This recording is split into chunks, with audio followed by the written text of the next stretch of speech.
As Mr. Hal Cooper comes to the podium, I'm going to say something about him. This is a man whose illustration many of us almost grew up on.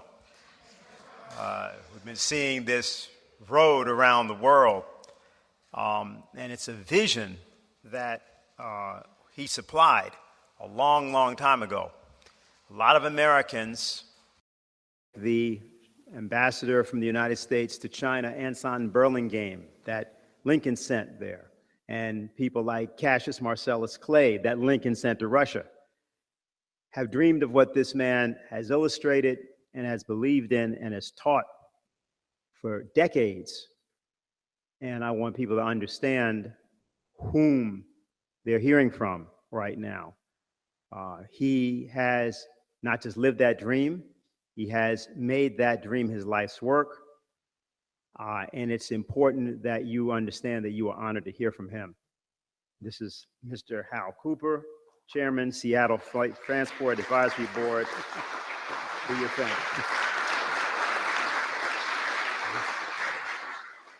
Dennis, I thank you very much. It's good to be back in New York. I grew up very close to here when I was younger, and it's nice to be back in New York City again.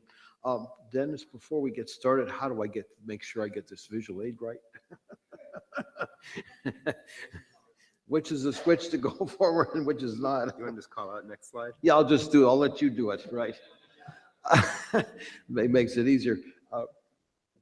This is connecting the Bering Strait, joining the Americas to the Belt and Road Initiative in Asia.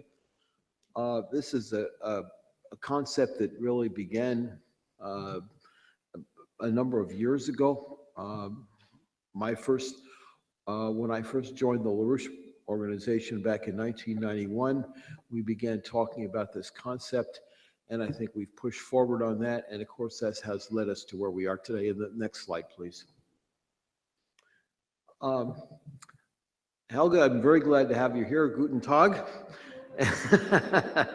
and it's very good to have you here back in the United States. The last time we saw each other, we were in Germany, and I'm very glad that the LaRouche movement and Helga and Lynn in particular have pushed so much for so long to really be thinking about and beginning the implementation of the Eurasian Landbridge, and we're so thankful that China and the other countries in Eurasia have jumped on board on this to make it a reality, which it is certainly in the process of happening now.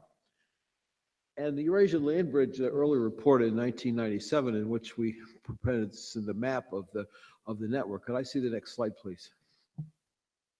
This is Eurasia. There is certainly a dotted line going to the Bering Strait from Yakutsk, and actually the line from Skоворodino to Yakutsk is now basically a solid line. And there is an extensive network in Eurasia now to implement a very extensive transportation which provides for economic growth and development, and it is something that has to be extended to North and South America. Next slide, please. The Eurasian Landbridge concept is now in implementation. There are three major routes. There's the northern route, which goes basically the Trans-Siberian Railway, and then we have the Eurasian Landbridge from China to connect to the Trans-Siberian Railway. And then we have the southern route. Actually, there are some other variations of that and additional lines that connect. But you can see that there already is major interaction, very much traffic that is going. We heard comments this morning of trains going between England and Europe and China, and that is going. Also, in the southern route, there is traffic now between China and Istanbul and Turkey. I was in Istanbul in October of 2008 for the International Railway Conference, in which a lot of this was getting started, and they had gotten to the point of talking about tariffs and things that require regulations, but the basic structure is now in the process of very much putting in place and needs to be expanded, including to Africa and throughout the Middle East. Next slide, please. This is the World Landbridge concept in implementation based on the Eurasian Landbridge, and notice it is now connecting or would connect all of the world's continents. In the United States, We have to connect Alaska with Canada, with the West Coast corridor. We need to connect back to the Midwest and to the eastern United States, where the majority of the population and economic activity is. But we certainly do need the West Coast corridor. And there are two major infrastructure projects that need to be done. One, of course, is the tunnel, and the second is the Fraser River Canyon east of Vancouver between Hope and Kamloops, British Columbia. And then, of course, there's a third in going down just between Central and South America at the Darien Gap in southern Panama and northwestern Colombia. Next slide, please. The LaRouche movement has published numerous documents relating to the World Land Bridge, in which this concept is actually presented in a way that really provides the pathway to bring it to reality, and their leadership, and with Lynn and Helga in particular leading the charge on this, this is gradually becoming a reality, and of course the very critical support of the government in China and the neighboring countries, which needs to be extended through Russia to the United States, is very important, with the Bering Strait as the critical landmass between Europe and Asia, so that the world becomes Pacific-centered with development rather than Atlantic-centered, which is based on stagnation, as we're seeing because of the London-New York axis, which unfortunately still has too much influence in the United States. Next slide, please. The idea of having a rail line and a highway between New York and London was actually proposed by Vladimir Yakunin, then president of the Russian Railway. And that really brings the Bering Strait as the critical link. In this case, it would be going down through the prairie provinces of Canada from Alaska to the upper Midwest of the United States, through Minneapolis and St. Paul to Chicago, and then east through Cleveland and Pittsburgh to New York. And that would certainly be a long distance and a long-term model, which we need to implement, but there also need to be corridors going to the south along the West Coast as well. Next slide, please. There was an article that was published in the Atlantic Monthly in July of 2015, in which I was interviewed. Mr. Yakunin from the Russian Railway was interviewed, and a gentleman by the name of Fyodor Soloviev from Alaska were also all interviewed about the possibilities of building a Bering Strait tunnel, and there was also an alternative bridge, although with the meteorology there, that might not be the best way to go, but certainly there's a basis for connection. Next slide, please. I commissioned Craig Thorpe to do a painting of what would the Bering Strait tunnel look like if it was to be built, and this is the eastern entrance of what the tunnel would be near Wales, Alaska, at the end of the Seward Peninsula as a 3-track line, and then it would have passenger trains and freight train, including a Russian locomotive hauling empty oil. There's considerable minerals in Alaska: coal, oil, potash, etc., a lot of which could be hauled by rail. And then, of course, there is the development in parallel on the Russian side in Chukotka, and there is an orderly plan that's already well underway in Russia going between Skobrodino and Yakutsk, which is basically completed now, except they need to figure out how they're going to get to Yakutsk across the Lena River, which is anywhere from 3 to 20 miles wide. And then next going to Magadan on the coast, then next going up to Evensk, where they could go to the Kamchatka Peninsula, and finally going out to the Bering Strait near Ulan in the Chukotka region. Next slide, please. A critical part of this project involves the west coast of the United States.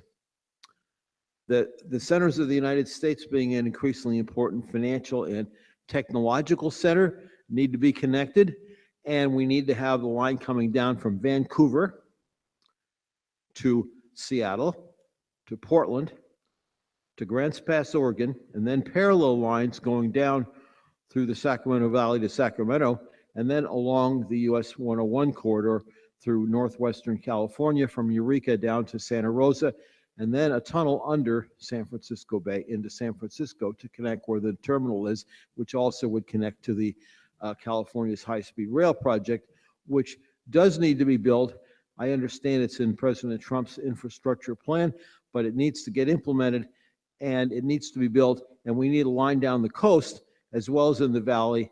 And we need a line along the west side of the San Joaquin Valley in parallel to the California Aqueduct watercourse. Next slide. This is a picture of what a tunnel under the Grapevine would be, which is the grade south of Bakersfield to Los Angeles. It would require building a tunnel 32 miles long, very similar in concept to what's just been completed for the St. Gothard Tunnel in Switzerland, which actually is 53 miles in total, with the main tunnel being 37 miles. This would be very similar in concept, very simple implementation, and it solves a big bottleneck. I should tell you that the Desert Express, privately financed high-speed rail line between Las Vegas and Palmdale that would connect to the California high-speed rail project going out through the Antelope Valley between Palmdale, Lancaster, and Mojave would connect, and then you would have two parallel lines to Los Angeles, one over Soledad Pass and one through Tejon Pass into the San Fernando Valley into Los Angeles. Next slide. And this is Northern California. This is Mount Shasta, for those of you that have recognized that. I show a maglev line and also a high-speed conventional line, which would have both passengers and freight trains.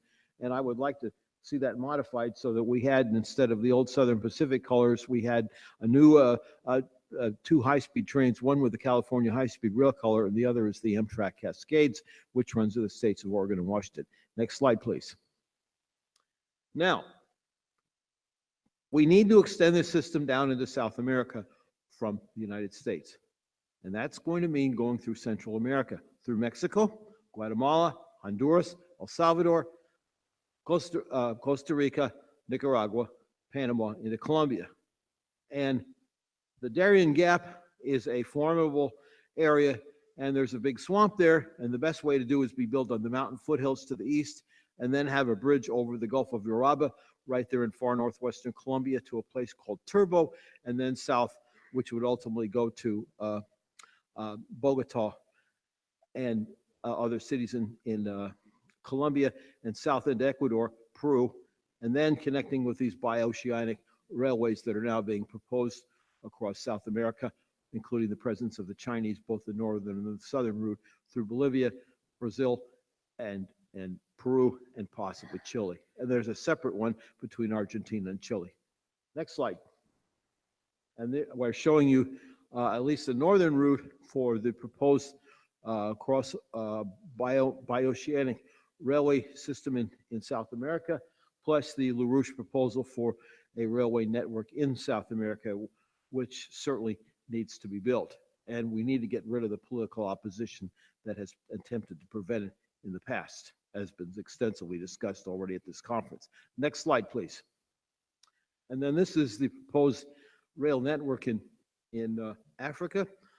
I did a extensive feasibility study several years ago about a future rail network in Africa, which would connect all the countries, and the Chinese basically have proposed doing the same thing for a major high-speed rail system in Africa, starting between Durban and Johannesburg in South Africa.